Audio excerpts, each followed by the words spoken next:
Welcome back to Seagull's Mazda 323 for another update, installment, episode, whatever the heck you want to call this. And today, I am covering the most requested topic of 2025 on Seagull's Mazda 323 through the email channel.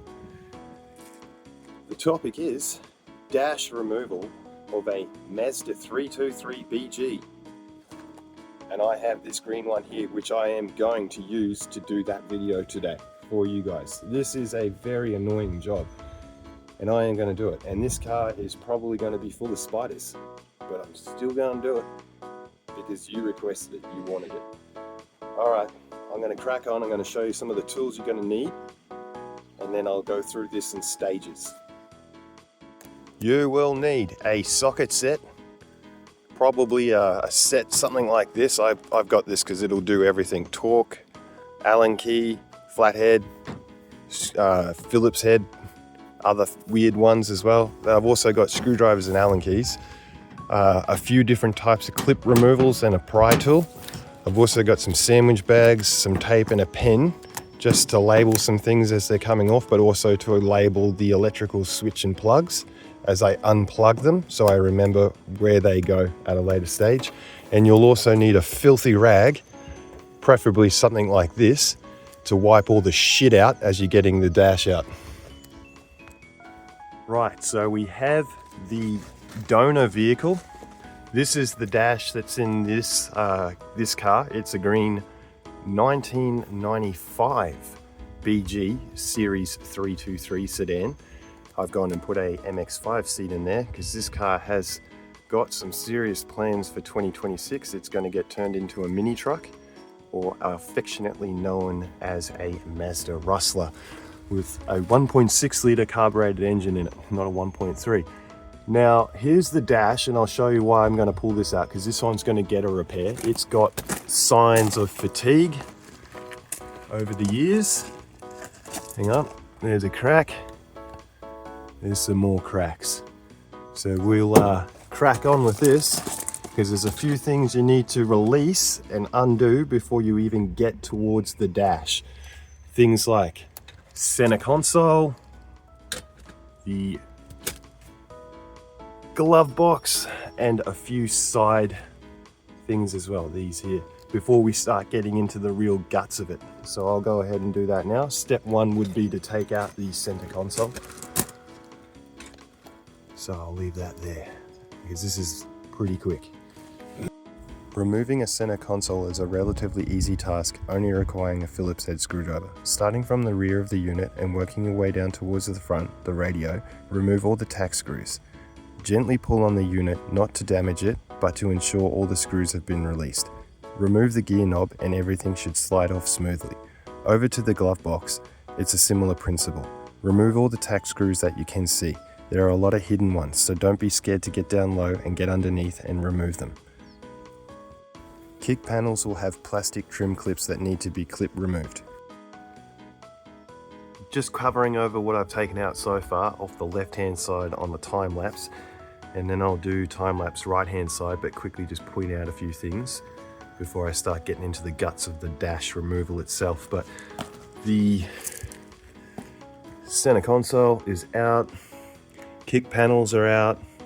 Top kick panel that sits underneath your glove box, the glove box and glove box mount are out, and also side dash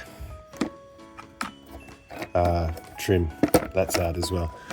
So I'll carry on to the right hand side and show you how that's done as well.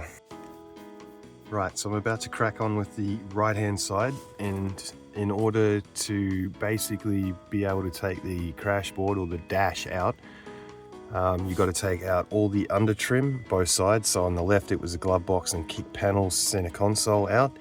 On this side we're going to take out all the under trim of the steering column, and then also the side trim on the dash itself here. So same tools will be required, just some flathead, Phillips head screwdrivers, and a few selections of clip removers. So I'll crack on now.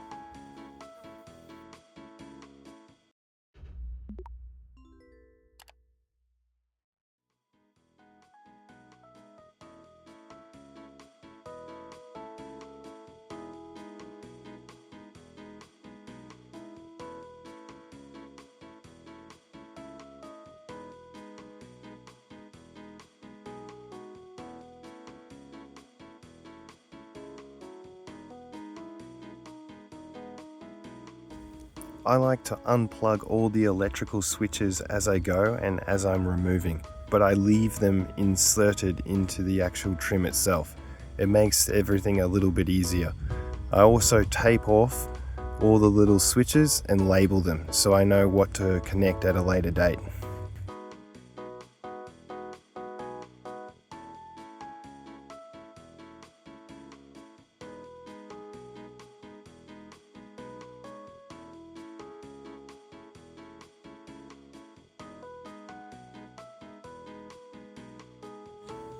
Removing the air conditioning temperature control unit is pretty easy. There's a couple of tack screws and then just follow the cables down and pinch the locating clips. The whole wire will come out.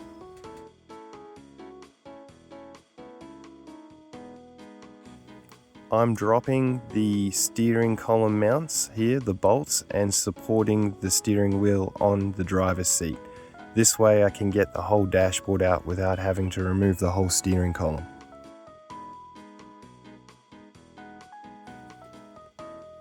Okay, with all of the trim out and now the instrument cluster out, I fluffed around a bit because I was running out of battery. Had to recharge the camera. But basically, this middle screw here is a pain in the ass. You need a very small Phillips head screwdriver to get that out. And then when that is out, it'll remove the trim cover for the dash, which will then expose 3 10mm bolts.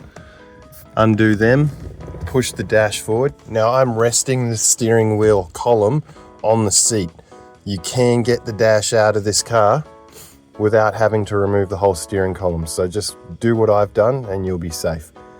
I've gone and unclipped all of the electrical loom that's attached with plastic clips and undone all the earth screws as well for the dash. So this thing is now ready to just pull out.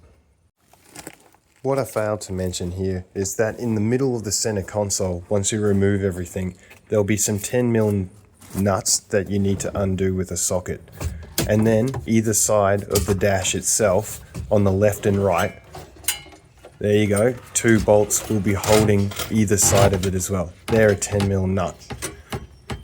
You'll need to undo those and follow all those steps to be able to pull the dash out nice and easy. The dash itself weighs virtually nothing.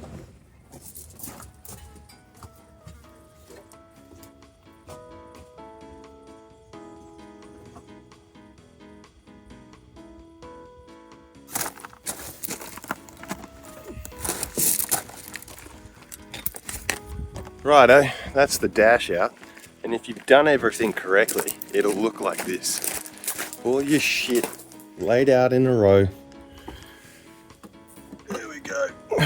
Ready for the big clean. And probably some of this stuff's going to end up on my eBay shops. Alright, that's the big task of taking a dash out of a Mazda 323 BG done.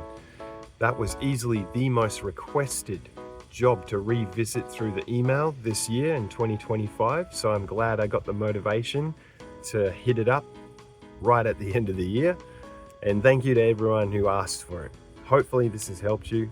If you still need some more advice, drop a comment or go to the page description, you'll see the email there. And you can also find me on Instagram, BigGullies323.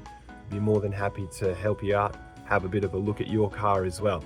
That being said, I am running a new segment in 2026 and I've got a few people already lined up, but I'm looking to fill 12 slots total. So that will mean a short 1-minute video of your car in any way you want to film it. Submit it to me through Instagram and I'll edit it into one of my videos on the last weekend of every month. Something to look forward to in 2026. So if that sounds like you, hit me up, you know where to find me. And I'm going to continue working on this car because I've got a dash to clean up with that filthy rag and then mail it back to them and then have the dash repaired. I'll do a video on that, and then the dash back in. I know I'll do a video on that as well. There's plenty of other things to look forward to on the white car as well, the white 323, as well as this green 323 here, and then a little bit of other material on the Mazda 3 BP that I've got as well. So stick around for the weirdness. Like and subscribe. I'm trying to get to 323 subscriptions and we'll take it from there. But it's been a fun year 2025, and thanks for everyone who commented, liked, shared, stuck around. It's been real. And for those who have just visited the page, mate, you're in for a treat.